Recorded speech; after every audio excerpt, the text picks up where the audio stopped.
The Ranger Report, yeah, the Ranger Report. If you want the inside scoop, listen to the Ranger Report. Oh, here we go! This is the Ranger Report Podcast.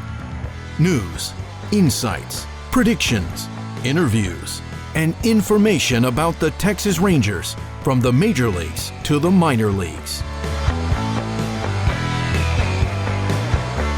And now, here are your hosts, Ben Dieter and CJ Berryman.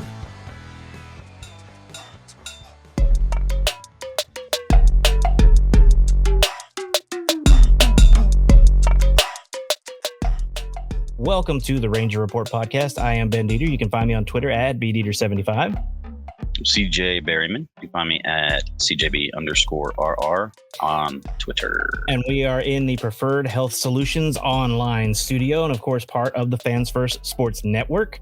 You can follow them at Fans First SN on Twitter, and they don't have a website out yet, but they are working on it. And, of course, as always, Walton's Everything But the Meat. CJ, how'd those burgers turn out the other week? Dude, I've got the perfect recipe for the best burger ever, and yes, I texted you right afterwards that it's the best burger I've ever had. You did, and Walton's a better burger seasoning.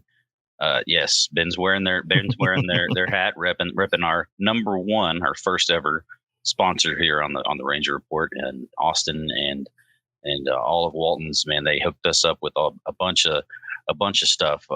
Yep. About to try some new fajitas with their tangy mojo seasoning. That sounds fantastic. I will report on those next time. That will be great. And also, don't forget our good friends over at Dallas Sports Nation, our partners there. We love working with them. Ricky and Kane and the whole team over there do such a great job, and it is enjoyable to work with them. So, of course, you guys have been following us forever. Know it's a lot more stuff than we used to have to say off the top, and we love it. And you guys seem to be appreciating it too. We are on pace to have we've already blown away our biggest month ever, but we're on pace to really have our biggest month ever. So most downloads we've ever seen in 1 month. So thank you guys. It does help that we do 2 a week now, but still. Mm-hmm. But I mean, you guys aren't getting bored yet, or if you are, let us know. We're not here without y'all. Yeah, if you are getting bored, let us know because we take input. See, CJ can just talk. We don't have to record it, but we just think you guys like to listen to it. Yeah. So that's where we go with. So it's just me and him having a conversation is really all our podcast. That's why I love podcasts. We do it anyway. Now we just do it for other people to listen to. Yes. All right. So let's start off with something that happened this week. The Texas Rangers sold the Down East Wood Ducks and they sold the Hickory Crawdads both to Diamond Baseball Holdings, CJ. So why don't you talk a little bit about what happened there? Yep. So both of them, as Ben just mentioned, were sold. It was pretty much impending for about a month, I'd say, about a month. And they went to Diamond Baseball Holdings, who's really digging into to buying multiple minor league organizations. But so both of those organizations now out of the Texas Rangers' hands. And I have they're still Rangers affiliates. In there. They're still Rangers affiliates, yes. But the Rangers just don't own the teams anymore. But they don't own Frisco or Round Rock either. So no, but so it looks like Down East is likely going to be moving. Looks like to Spartanville, I believe. Yep. And so that's actually going to be a closer drive. Spartanburg. Closer drive between Hickory and Spartanburg for those two teams. So when they have call-ups and send-downs between the two low A clubs, it's not going to be as far of a trip. It's going to be 90 minutes, like 4 hours to like 90 minutes, hour and a half, hour 45, something like that. So. And at those lower leagues, it's always good to be closer because travel is the biggest problem with those A ball clubs. Yes, and then they're going to be also looking at building a new stadium. So the eye there is to have play start in 2025 in a new stadium built downtown. So exciting things there for Down East getting a brand new stadium, and I can tell you it's pretty awesome. When we got the Amarillo Sod Poodles here just a few years ago, 2019 was their first season, and they actually won the Texas League in 2019. It was awesome, and having that new stadium there to feature our downtown, Spartanburg is going to enjoy having a Rangers come there, because they also especially lately, have had some hella prospects come through the organization. So they have. It's so neat to be able to see the young talent for an organization. And I mean, the Sod Poodles here in Amarillo are the Diamondbacks minor league squad, and seeing some of those guys come through here it's been a blast, especially that first year, that 2009 year. Fernando Tatis was down here for a rehab assignment. Luis Torrens was there, and just a whole litany of guys that are now pitching and playing in the big leagues. So it's a lot of fun. Spartanburg's going to have fun. I agree. And and in case anyone's wondering, Diamond Baseball Holdings, they own a lot of minor league teams, and they do a great job with all of them. They have a reputation of taking care of their teams, having nice facilities, and just doing a good job overall. And also, none of the staffs will change, at least not yet. It's still going to be the same people running the teams that have been for the Rangers. So even though the Rangers don't own them, just like Frisco is owned by Chuck Greenberg, that used to be a partial owner of the Rangers before all that went down in 2012. And then weird. It was weird. The Ryans own the Express. So, that's also some Texas ties there, but still. So it's a little different. I mean, it's the same thing. Now the Rangers don't own any of the four, which is pretty normal. A lot of teams don't own their minor league affiliates. They just have they're in a relationship with them, which is how, Texas switched back and forth from Oklahoma City, Nashville, and then back to Round Rock. It's because they don't own them. They just swap around. So anyway, it's not a huge deal. If you want to read more on it, the press release is on therangerreport.com. We put it up earlier this week, so you can go check that out. But since we're talking about them, CJ, let's start this week with let's just be honest, the still struggling Down East Wood Ducks, although they still have a winning record at 23-18. Yeah, they do, and it started out well. They had a 9-5 win against Carolina, with Dylan McCarty, who we talked a lot about last week. He went 3 2/3, and with 377 pitches, and gave up 2 runs on 3 hits and 3 walks, but he struck out 6. So threw a lot of pitches in that 3 2/3, but pitched well, 47 strikes out of 77 pitches, and still has a 1.54 ERA. We mentioned how Down East has a really good starting rotation down there, and we do have a concern, as Brock Porter was taken out the other night. Yep. Due to some concern, he went out to warm up in one of the innings and felt some discomfort and was taken out of the game. So it's a little concern there with Brock Porter, and we already know about Harold Kumar. Oh goodness, let's go to White Castle. Let's go. Yeah, all right. Kumar Rocker, and Kumar Rocker's obviously having TJ. He's out for the year. Yep. Huge chunk of next season. So the first 2 picks of last year. And hopefully Porter's not going to need Tommy John. We'll wait on it and we'll find out. And we'll let you guys know as soon as we find out. We'll post something as soon as we find out what's going on with it. But it's a little bit of a bummer. There was also some moves. We talked about Tucker Mitchell. Correct. Playing so well. He was actually hitting well above 300, leading Down East. He was the only player that was hitting above 300. He moved up to Hickory, who we'll talk about here in just a minute. But he moved up to Hickory. Anthony Gutierrez, center fielder. We talked about him quite a bit. Yeah, he was 2 for 5 the other night, and Jason Morbell, one of the guys that I've been saying, young player, 18, 19 years old. He's come back on. He was hitting under 200 for most of the season. He still is, but he only has 15 at bats, so he's just now getting started. Yeah, now he's up to 250. So, yeah. Oh, okay. Good. Yeah, I'm seeing 250. At least that was the case on Wednesday. Yeah. Okay, so and then also Abimelech Ortiz. We're still talking about Down East, right? Yes. Yeah, Abimelech Ortiz is over 300 now too. He also, Abimelech. Yep. Abimelech Ortiz. Yes, sir. I think. Yeah, he also went up to. Okay, I thought he might, but he was back. He got over 300 before they called him up. So he and Tucker Mitchell went up to Hickory. Abi, we're just going to call it. They just call him Abi, I think. Abi Ortiz was 1 for 4 with a homer in his first game playing first base. Tucker Mitchell, in his first game, obviously, he was DHing and went 1 for 2 with a double and a walk. So good showings there. Now that's Hickory. We're talking down east. Yeah. Anthony Gutierrez, that's a guy. That's a guy right there. He's at just 256 right now. OBP at 310. So not much slug either. Yeah. But well, and again, at that level, the pitchers have the advantage over the hitters at the low A, because all these guys are young, and some of these guys still can't catch up with a 99 mile an hour fastball or can't hit the breaking stuff. And so that's why a lot of these guys, you see an average of 170 or 210. Like Ian Moeller's batting 210. He's a catcher down east. That's not something to worry about at this point. Now, if he's batting 210 in August, that's a problem. Yeah. But, batting 210 at the end of May, you don't want to see it, but, it's not the end of the world. He's developing. They're probably having him working on stuff, so it's not that big of a deal.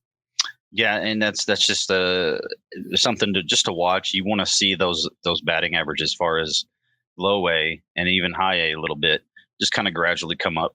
It might not look pretty. Everybody wants to see the 350 hitter. Oh, yeah, of course. So, but Ian Moeller also has 18 walks on the year. Yeah, so he's a patient hitter. Miguel Villarreal. Say that 3 times fast. Villarreal. Anyway, he's going to be getting a lot more chances at first base now that Avi Ortiz has gone up. Yep. And he's going to, he's played a lot. He has played a lot. Yeah. But he's going to be their main first baseman now. And Morabel up to 250. He is up to 250. Okay, good. He maintained that batting average throughout the week. And he just needs to be able to cut down on the Ks, the strikeouts. Yep. And I think once he does that, that's a guy.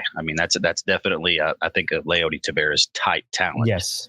And that's all I can say about him. He's a guy to watch, folks. Definitely a guy to watch. And so is on the pitching side, Aiden Curry. He's 7 games, 5 starts, 0.93 WHIP. Yeah. So 2-1 2.18 ERA. Batting average against is 169. Yeah. 2.78 ERA. Then Joseph Montalvo. 7 games, 3 starts, 2.08 ERA in 30 innings. That's pretty good in 30 innings. Yep. And so, and then we mentioned McCarty, 1.54 ERA, 7 games, 4 starts. And by the way, Porter, had a 1.07 ERA. Yes. So he was definitely showing that he was ready for down east. And 35 strikeouts and 25 and 30 innings. Yeah. So he's too good for down east, but you want to see him succeed. Maybe hit a snag and see how he comes back. But if he just keeps dominating, great. You know what I mean? Jackson Kelly also pitching well out of the bullpen. Remember, we called him the decision thief, like John King last year. He's 3-1 still, and a 1.59 ERA still, 25 strikeouts in 17 innings. He's looking pretty sharp too. So a lot to look at pitching wise. Yeah, like we said, pitchers have it over the hitters because if you look, there's a lot of low ERAs at down A. You got a 2.78, you got a 1.54, you got a 1.59, you got a 2.45. These guys, just because they're ahead of the hitters at this point. So anyway, and that's a good thing. You want to see that. That means that you got a guy with a 7, where they need to be. Yeah, you got a guy with a 7 down there. That's a problem. Yeah, you don't see. We'll just look at down east in general. Looking overall, there's not many pitchers that they have on their on the roster that are even in the 4 range. But if you do have them, it's because if you look at it, they've maybe pitched 2 innings, or 3 innings, and they had 1 inning where they gave up 2 runs, so it balloons that ERA early in the season.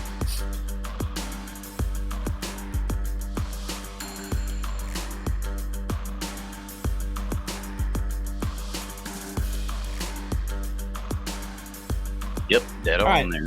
Let's move up to the Hickory Crawdads. Let's start with pitching since we started with hitting on the last one. We've already ad nauseum talked about Kumar Rocker, Pitcher I want to talk about and I want to have on from there. Let's talk about Josh Stefan. I know we talked about him last week a litlittle bit too. But Josh Stefan 3-2 with a 2.17 ERA. Yeah, he's looked really good, and we mentioned him a few weeks ago. 7 games and 6 starts, 2.17 ERA. He's 3-2. Most impressive thing about him, his whip is 0.78. That's not sustainable. It's not. No. That's something that you'll see. It'll come up. But that's out freaking standing. That is Opponents amazing. are hitting just 162 off of him. He has dominated down there. 41 strikeouts and 37 in the 3rd inning. So he's not like a strikeout machine. but he's averaging a little over a strikeout an inning. Yeah. And the walks just got 8. Yeah. Another guy I want to look into, one of my favorites. We've had him on before. You missed it. Mitch Bratt. Mm-hmm. He is 0-2 with a 3.49 ERA and 7 starts, but he has 34 strikeouts in 28 innings, only 28.1 innings, and only 6 walks. Mm-hmm. And he has a whip of 131. So Mitch Bratt, even though he's been unlucky as the win-loss column goes. And by the way, they are 16 and 25, sorry, is their record. So they're way under. But Mitch Bratt is a guy who he's like you pick a guy to watch. He's been my guy to watch so far this year. Mitch Bratt I think he's one of those guys that's going to turn out to be a really, really good signing for the Rangers. Yep. Mitch Bratt, again, I think you had him on. I wasn't able to be at that one. We'll get him back on. Oh, yeah. Yeah. He's a definitely good interview, talented pitcher. Yeah. Definitely. Pitched for Team Canada, if you guys missed it. Yes. Did not go real well, but he got to pitch to a bunch of major league hitters. So yeah, it's like he he was facing the U.S. And yeah. And that was tough. Yeah. The top 4 hitters in the Rangers lineup, in the Americans lineup, are all future Hall of Famers. I mean, Rangers in America are pretty much the same thing. Sure, there you go. I like it. And Larson Kindreich, a guy. This is my guy to watch. Last night he went 5 and in 74 pitches through 45 strikes, struck out 4, and no runs allowed, and only allowed 4 base runners. So 5.13 ERA. He's had a couple bad starts, but that's another guy to look at. The guy on the down I want to talk about right now is a guy that I was paying attention to last year and the beginning of this year, and I still am, but struggling. Gavin Collier. Yeah. He is 0-5 with an 8.34 ERA. He's allowing a 3.14 batting average against, which is bad. And he's given up 5 home runs in 22 innings. And he's struck out 25 and walked 15. So he seems to be struggling right now at Hickory. I don't know if they might put him back down at Down East at some point, or possibly if they're just going to let him work it out. But he's a guy who has all the talent. He's got great stuff. He's just not able to get it done right now. No, and it just seems like the control isn't there. So when he misses a lot, and when he throws strikes, he's throwing meatballs, and correct, and that's just a bad. Kind of like what happened to Taylor Hearn right before he got sent down up here. Yeah, that's a very good. That's a very, very, very good example right there. And on the up, and now this is an older guy too. He's age 24, coming out of the bullpen. Andy Rodriguez is somebody to keep an eye on. As a guy who might end up moving up the minor league system pretty quickly. Again, he's in high A, 24 years old, and he's got a 2.25 ERA right now in 12 games, 12 relief appearances with 23 Ks and 20 innings, a whip of 1.25. Looks like he might be too good for high A, and he might end up in Round Rock by the end of the year, just depending on kind of the way the Rangers go in the shuffle between Round Rock and Frisco. So that's a guy to keep an eye on as far as a bullpen pitcher, definitely. But this is a funny one. So the Rangers they have a guy named Brandon Webb in their minor league system now. Does that name sound familiar? Sounds very familiar. Brandon Webb that pitched. He was a very good ground ball pitcher, excellent pitcher. For the Diamondbacks back in I'd say 2007. It was a long time ago. Yeah, it was before the Rangers went to the World Series. And then the Rangers actually brought him back as a kind of a reconstruction project, because he suffered some bad injuries to his arm, and he just never was able to put it back together. They signed him and put him in the minor leagues and tried to see if he could figure it out. It didn't transpire. So yes, this is not that Brandon Webb. Yeah, that's not the same one. He started out the season very poorly, but he's come on lately. His ERA is 6.88, so that looks bad right now. Yeah, but that terrible start just kind of got him. As far as the ERA goes. But he went 3 innings last night and just gave up 1 hit, no walks, and 5 Ks. Control was there for him last night. That's the key for him, for sure. So Brandon Webb. The new Brandon Webb, I guess you could say. Brandon Webb 2.0. Brandon Webb 2.0 is going to be a guy to watch coming up. So we moved to the offense, a guy that I know that a lot of people have been talking about in the Rangers organization, and for good reason. Shortstop Max Acosta, 314, 369, 453 slugging, OPS of 822. He's had 137 at bats, 4 home runs, 22 RBIs. He's struck out 39 times, which is a lot, but it's not ridiculous for 137 at bats. And he's walked 12 times. So he's a guy I know. I mean, he's blocked everywhere, but he is a highly talented player. I see him. I don't know about you, DJ. Golly, I don't know about you, CJ, but I see him. I see him being moved at some point, maybe in a trade deal, because he's a really talented guy that really doesn't have a place right now in their organization. No, you could say, yeah, he deserves to be moved up. Well, if he deserves to be moved up, which he does. I mean, yeah, he does. But who you moving up? Be playing short. No. He's going to have to play third, second, maybe some outfield, pull a Zeke Duran or a Josh Smith. Yep. And start working at other areas because he won't be playing short. I'm not start working at other areas. Yeah, I know permanently, but but just start working a little bit out there. Because his shortstop might be his best position, but right now, I mean, obviously Corey Seager's signed for the next 9 years. Yeah, and you got 2 other shortstops that are up there that can't play shortstop because Seager's there. Plus, you've got ahead of him. You got Luis Angel Acuna. Acuna's in Double-A. Davis Wenzel, third base and shortstop. I mean, you've got a lot of guys ahead of him that are kind of blocking him right now. So he could, like you said, be involved in a deal for a late inning bullpen arm. Which the Rangers need bullpen help? I didn't know that. Yeah, man. Welcome I'm just kidding. Yeah, everybody apparently, but no, I'm tired of seeing the Rangers bullpen just come in and give I away. Am too. But anyways, we're speaking. That's for another show. Yeah. Yeah, that's for another one. But a guy that I would love to see more of, and I hope to, is Daniel Mateo. Yeah, playing center field. Another guy that has some pretty good tools, but right now striking out a little too much, kind of like Acosta. And 145 at bats, he's struck out 31 times. The OBP is just 288, and his batting average is 269. So he's not walking a lot. He's not getting on base as much as he needs to be, because he is a stolen base threat. He's already got 15 steals. All right, and I've got a question. Oh, sorry. Yeah, before we move on to Frisco, I wanted to ask this last week and I forgot. Since we're doing it this way right now, we took a couple weeks off of interviews because my daughter just graduated from high school. Life has been crazy, and we didn't have time to try to work out a schedule with anybody. But I think I'm not going to announce who yet, but I think we have one of the Chef Chelios people coming on next week. So I think we got one lined up for this coming week. But I wanted to ask you, do you guys prefer us? We're working on 2 others of Chev. Yes. Stop mentioning Chev on this podcast. I know, every time.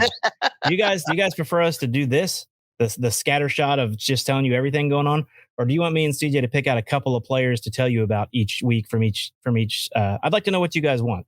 If you guys want us to keep doing where we just go down and we look at everyone and see who's doing good, who's doing bad, or do you want us to find someone to kind of highlight a little bit and tell you a little more about? Let us know, because that would be fun too, whichever way you guys want us to do it.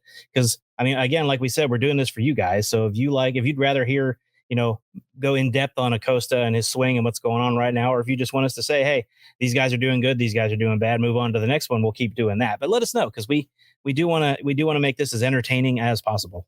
Mm-hmm.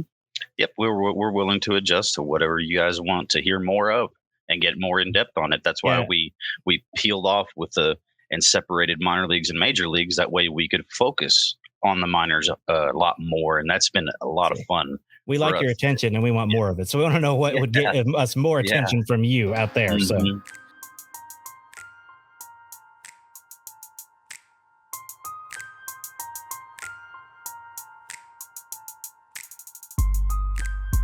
Now, a guy that obviously we haven't talked. Hit the subscribe button over there. Yeah, actually, it's over there. Sorry, that one. It's over there that way. Yeah, it's that way. Yeah. Anyway, I'll just let Ben handle that stuff. Over there. Evan Carter. He's kind of gotten back out of his funk. Yes. He's hitting back up at 283. Again, still leads Frisco with 25 RBIs. He's got 4 home runs and walks 29 times. So his OPS is 809. And look at Nick Tanaloo. I was about to just say that. You beat me to it. Yeah, Nick Tanaloo. Yep, with a 1003 OPS. That's all right. Yeah, leading the team in homers with 6.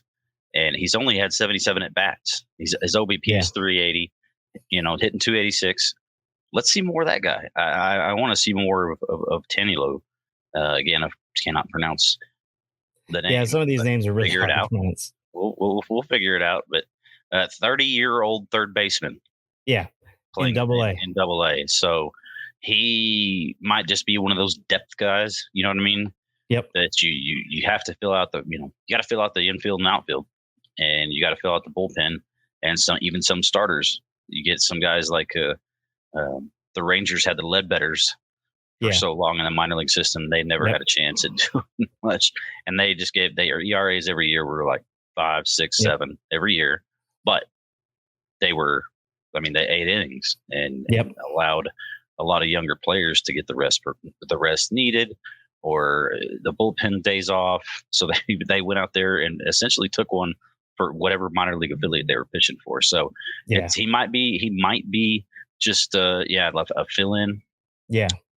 But he might be a guy too that sprouts late, 30 years old. And another guy who might be a fill-in who might sprout late, Jax Biggers, who we've had on the show, is coming on real hot this month. He's had a pretty good May.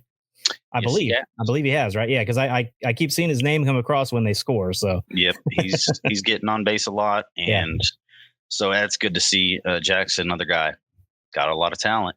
Friend of the show. Yes, friend of the show, and would like to see some more out of him. Obviously, he's just struggled to start, but he's come on a little bit lately. And his OPS, his OBP could be a little better. Still 336, but the slug just 312. So he's not hitting for. He's not slugging very much. Trevor Hauer, the last piece of the Joey Gallo trade. Yep. He's coming back on, and he struggled to start as well. He's in 259. And of course, we talked about last week coming back. Aaron Zavala is now back. He's played in a couple games, 26 at bats. He already has a home run, RBI, 6 hits, and no big surprise, he has a 231 average, but almost a 360 on base percentage. Yep. That dude works a walk, man. Once that batting average starts coming back up, or once it starts coming up, because the season obviously just started for him. Yeah. His OBP is going to start getting stupid. I mean, you look at walks to strikeouts. You guys have heard what we've said so far, like 12 to 58, and Aaron Zavala last year had 108 strikeouts. Let me see if I get this right. And 89 walks. Mm-hmm, he was only 19 walks short of strikeouts. Like he almost had the same amount of walks as strikeouts. And that's pretty much unheard of. Especially in the minor leagues. That dude is so patient. Yeah, they're pretty swing happy in the minor leagues. And speaking of patience, Dustin Harris, he's still struggling, hitting 230, but his OBP is 366. His OPS is 774. He's walked 31 times. Yeah, that's amazing. So him and Evan Carter right now by far leading the team in walks. Luis Angel Acuna is right next to him, and you want that guy on base. 18 steals. Yeah, you do. 18 of 18 , by the way. Which is, by the way, decent if you didn't know. Yes, and a guy that we haven't talked enough about, Thomas Segesi, he's come on strong. He's kind of quietly moved his way through the organization pretty much every level that he's been at, and he's at 299 right now, a 785 OPS, 348 OBP. He's got some speed himself. He does. No Luis Angel Acuna or anything like that. Dustin Harris actually has 19 steals. Yeah, which is funny because you wouldn't think he's fast, but he is. Man. But he is. He can run. If you ever met him in person, which I have, dude, that dude is like a rock, man. He's huge. Yes. So Thomas Segesi, he's striking out. He don't do much, 44 times. Yeah, but about a quarter of his at bats. Yeah, but he's really come on lately, especially lately. He's got 27 RBIs to lead the team. So a little under the radar once again, Thomas Segesi, but he's making a name for himself. He's playing third. I know he can play second. I haven't seen him play short. I haven't, but he may have at some point. But another guy that looks like he can play both sides of the infield. All right, let's move to the 25 and 23 Round Rock Express. Round Rock is playing the Albuquerque Isotopes at the moment, I believe. So, and let's see, Sam Huff, Davis Wenzel, Justin Foskey, all people you've heard of. And this is who we've had on the show the most so far as guys from here. But Wenzel is really coming on right now. He's playing some good ball. He's the guy we were worried about a few weeks ago. And he had a grand slam. He had 2 home runs the other night, including a grand slam. Yeah, he's really hot right now. Yeah. We were worried about him last week, just not producing. And I mean, really overall, when you looked at the overall broad scope of his minor league career. Obviously, he's talented, and the Rangers think a lot of him because they moved him up to AAA Round Rock pretty early. They did. After Frisco's season. Was it 2 years ago? After Frisco's season, there was a couple of guys that got moved up to Round Rock to finish the season, and that was Colwyn and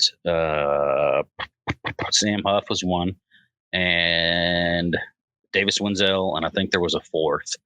I can't recall, but speaking of moves, Dane Dunning was put on paternity leave. Congratulations. But that sucks because he was supposed to start tomorrow. He was supposed to start tomorrow, but guess who is? Our buddy Cody Bradford. Cody Bradford. He's going to get another call up and spot start. And he is. So don't be surprised, folks. He goes out there and lights it up and goes right back down. Yep. They know that's what he's just there for the spot start. And he knows that. And again, to talk about another guy blocked. And it's awesome to say. Yeah. I'll be honest with you. I'll be interested to see what he learned from his first major league start. Because he's again coming up to face a playoff team.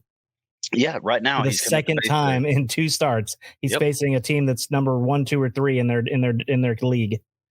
Yep, in that crazy division over there in the East. Yeah, Baltimore's a good ball club. They hit. I mean, they can hit. They're not right now, which thank God. But no, and that's awesome to see. And we'll talk about the Rangers and their pitching in tomorrow. Yep. So it's been awesome to see Cody Bradford get these opportunities. He's the guy getting called up there. He went back down. He went back down and did exactly what you want him to do in the minors. Yeah, so. He finally had a quote unquote bad game. It wasn't a bad game. Bad game for him in his first start in AAA after. But you realize his ERA is still below 1, right? Yeah, and then the next he just did what he does, and I expect him to do the same tomorrow for the Rangers, and I'm excited to see it, and then see him go down and again apply what he learned up here in the majors. Yeah. And so then Mitch Garver, that's another one. He's down there rehabbing. Yeah. He's tearing the cover off the ball. So is Travis Jankowski. He got called up today as well. Yeah, but they were both looking good down there. Their rehab assignments went well. Yeah, Jankowski had two bad games to start, and then he's super fast. Yeah, he does all that stuff for you that you want an outfielder to be. The Rangers outfield again, super fast, covered a lot of grounds. Adolis Garcia again threw out another guy today, leading the league. I know. And so, but he's not top of the power rankings. Remember? No, that's not even. Hey, but I wanted to mention one more thing I forgot to say. The Rangers. I forgot when we did Frisco. The Rangers called up Mark Church to AAA.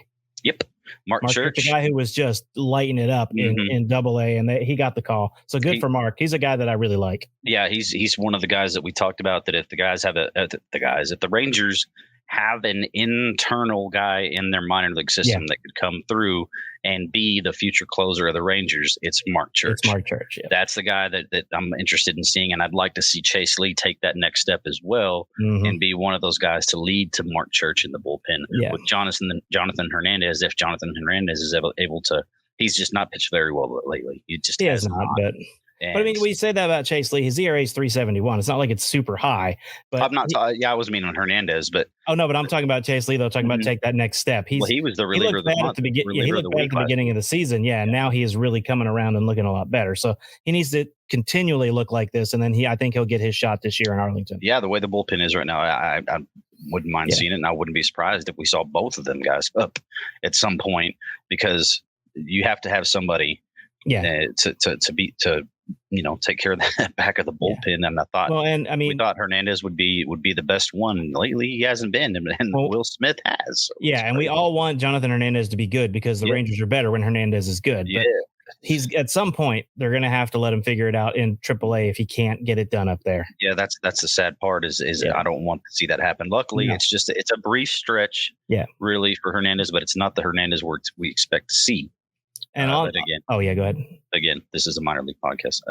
And on the disappointing side, a guy I thought had a shot to make the team. Actually, 2 guys I thought had a shot to get called up this year: Kyle Cody and Jake Latz. Kyle Cody was my guy. 0-4 with a 7.84 ERA. He's been bad lately. And then Jake Latz has a 9.77 ERA in 14 games. Yep. He has given up 25 hits in 15 innings. Yeah, and he's strictly been bullpen so And far it's this year. not been good at all. No, and maybe he's just a guy that needs the clean start. Like he needs to be a starting pitcher. It could be that's not surprising. Some guys just aren't good coming out of the bullpen. They can't. Yeah. I mean, think about it. These guys pitch their whole lives as starters. Yeah. Even in the minors, even as professionals, and then you get to a spot in your career. Of course, Jake Latt's coming off injury. Yeah. You get a spot to your career where they are asking you to be doing something that you've never really done before, done much of at all. And he just might be a guy that has to get clean starts and start off the game rather than come out of the bullpen. And a good redemption, again, a guy that we were worried about because of the blockage that he's dealing with. Well, in the major leagues is Sam Huff. Oh yeah, definitely Sam Huff. Yeah, but he's still doing good. So yeah, he started off struggling, and I would assume, I'm gonna be the ass and assume that just the getting sent down to start the season when we actually thought that he might be the second catcher. Yeah, I thought so. And Garver being the primary DH, but it didn't happen that way. And he started off the season in AAA, not so bueno, but he's come on strong last night. A home run, his 6th of the season. He's back up to 274 now, and OBP is 353, pretty damn good. Yeah. So, and then of course he's good. He's good.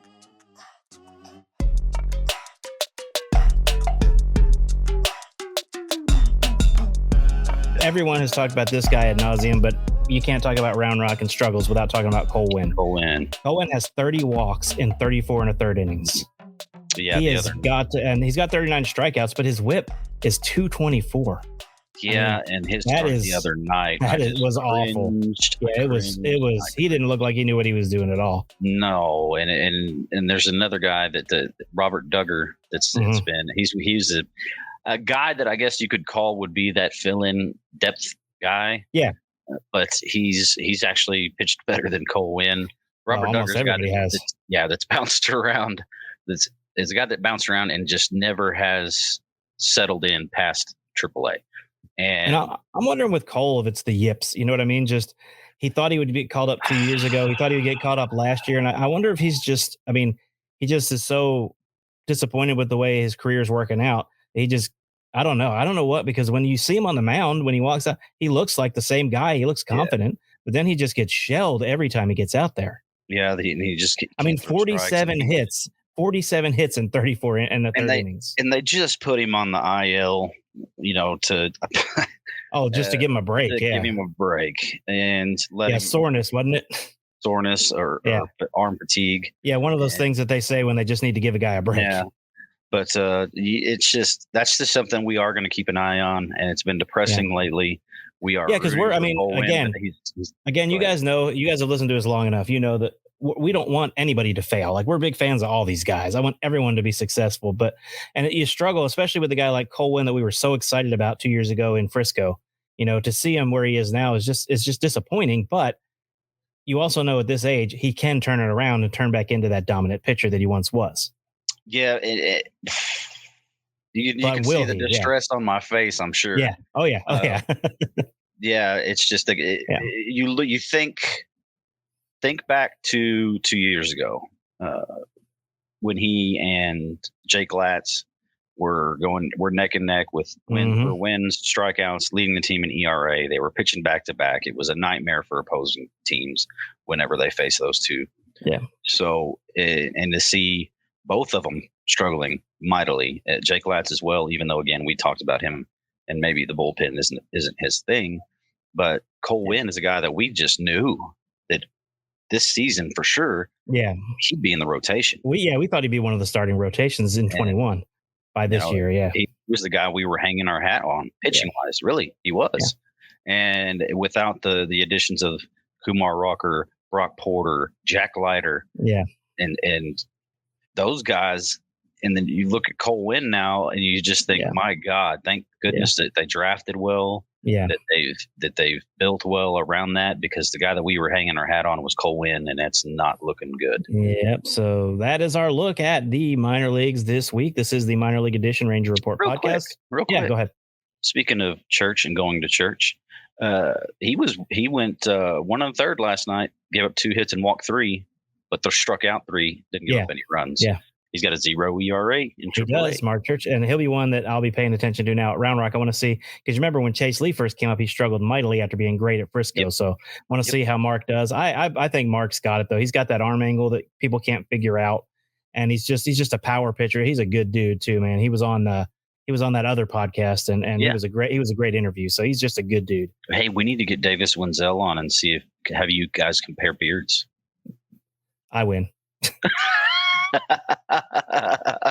No, he has a pretty nice one. Yeah, let's try to get him on and see have y'all see what that looks like on our screens together here. Beard v Beard, yeah, that'd be good. Yeah, Beard v Beard. That'll just be the episode. That's gonna be called Beard v Beard. Beard v Beard. All right, this is the Ranger Report Podcast Minor League Edition, brought to you by Walton's on the Fans First Sports Network. So, CJ, I think this was a good one. I'm glad we got it in today so that we can I hate missing a minor league one because those are my favorite ones because I love digging into. We were in danger of doing it. Yeah, we were because we already missed one week. I didn't want to do it another week. So this is episode 6. I was kind of hounded all week about making sure you were. podcast.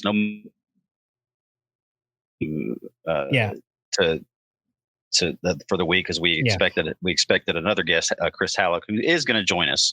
Yeah, we're going to get Chris back on just to catch up with him. We ended up having some scheduling issues here toward the end of the weekend. But we love that dude, man. Oh, yeah. We're going to have him on. It's going to be us just BS with him and catching up with him. Yeah. And then I'm sure we'll talk Rangers and probably a little bit of Pirates because the Rangers just played them. And we always wind up talking about football, too. So maybe a little bit of Steelers. And he was at Steelers camp during the Rangers series against the Pirates. So he didn't catch much of it. But, we're going to catch up with Halleck and get him on. Let y'all catch up with him as well. Yep. But so we got guests coming up. And we're coming close to the end of the month. We will be doing another live. It might be at the beginning of June instead of the end of May, but sometime in the next week or two, we're going to hit one of those live ones. I'm trying. Now, obviously, we tried it once and we shared the link and it did not go well because we just got trolled. So I'm trying to do a live one with a guest. So I'm trying to see if we can get the guest after Josh Soleil. I want to see if we can get a guy to come on with us and we'll be live on the air so you guys can actually watch it as we interview him. Yep. And then we'll post it later. I think that would be more enjoyable than watching us just live, but we'll see how that works out. I think it will. And we may do a live roundtable at the end of June is what I was thinking about, where we bring in maybe John and Jeff and maybe a few other writers and podcasters to come in and do a roundtable about the midway point of the season to see, how we all called it. Like, I did. I said they would be in first place at this point. You remember that. So don't go back and listen to the beginning of the season podcast, though. Don't do that. So no, just take my word for it. I would never lie to you guys. So yeah. Mm-hmm. Never. Yep. Yeah. Me neither. We don't lie at all. What's that? I gotta go. Oh my! That person's called. I heard that. Yeah. No, but thank you guys very much. I know we say it all the time, but we can't do this without you. And also, remember to subscribe to our YouTube channel. And remember, if you want to listen to the podcast ad free, $5 a month on Patreon, you get completely ad free podcast articles. You get swag. Like I'm not wearing Ranger Report stuff, but CJ is. His hat comes from our store, so you get some Ranger Report swag. You get some other stuff, and you get to more access, and you get. I don't know. Maybe you can even request more people than Chev Chelios. So we'll see if that happens. If you get on that happens, that would be awesome. I should just make Chev an honorary Patreon. Yeah, there you go.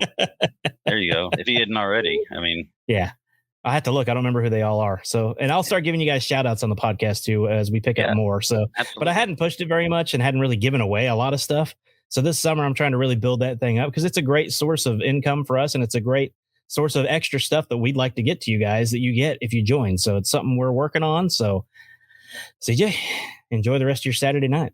Hey, happy Memorial Day weekend. Happy Memorial. Oh yeah. And thank you all for all the salute to those who served and especially the ultimate sacrifice. Think about the ones that didn't come back home. Well, real quick before we go, I do have a story about that. You always say that.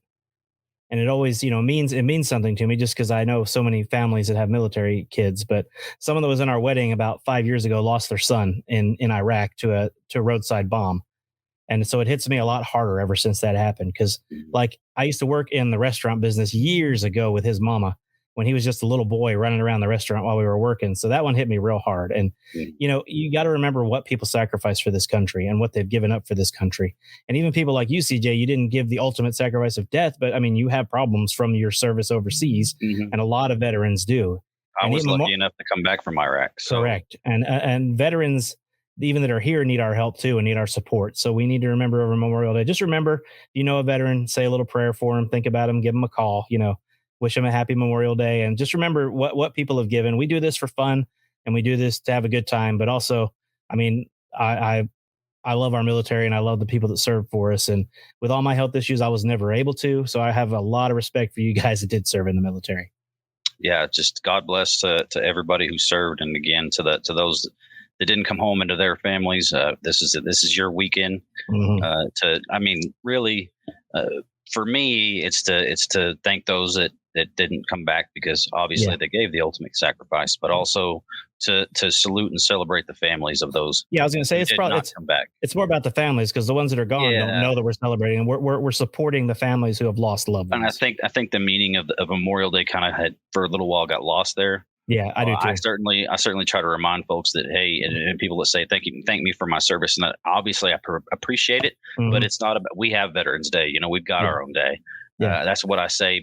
Thank you. Obviously, I'm not trying to be an ass, but it's not. It's not our weekend. This is about those who weren't able to come home, whether it was in combat or not. There are a lot of exercises and all that stuff. Combat before going over, we lose a lot of men and women during those as well. So either way, man, salute to the families. It's obviously difficult, and we are thinking about you this weekend, and we're going to celebrate your sacrifice as well, because the families also sacrifice a whole lot. They sacrifice a whole lot, and gotta most importantly think about them and thank them for